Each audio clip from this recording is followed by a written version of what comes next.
Anand Vidyanagar road પર time cinema પાસે એક કેબિનમાં મોડી રાત્રે આગ ભભૂકી ઉઠતા માલ સામાન બળી ખાખ થઈ ગયો હતો. જો કે કોઈ જાનહાનિ થઈ ન હતી. આ આગ કયા કારણોસર લાગી છે તે જાણી શકાયું નથી.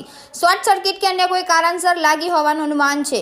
ઉનાળા આવતા આગના બનાવો વધારો થઈ રહ્યો છે. ઉનાળાને લઈને વીજળી માંગ વધતા લોડ વધી જતા શોર્ટ સર્કિટના બનાવો વધી ગયા છે. છેલ્લા 10 દિવસમાં આગ લાગવાના 5 બનાવો બન્યા છે, જેમાં ગત મોડી રાત્રે આણંદ વિદ્યાનગર રોડ પર આવેલ મોતી કાકાની ચાલી પાસે આવેલ ટાઈમ સિનેમા પાસે કેબિનમાં આગ ભભૂકી ઉઠતા વિકરાળ સ્વરૂપ ધારણ કર્યું હતું, જેના પગલે આજુબાજુના રહીશો જાગી ગયા હતા. તેઓ તાત્કાલિક આણંદ ફાયર બ્રિગેડને જાણ કરતા ઘટના સ્થળે દોડી આવ્યા હતા. પાણીનો મારો ચલાવીને આગ બુઝાવી દેતા લોકોને રાહત મળી હતી. પોલીસને પણ જાણ થતા ડીવાયએસપી જેએન પંચાલ સહિત પોલીસનો કાફલો ઘટના સ્થળે દોડી આવ્યો હતો.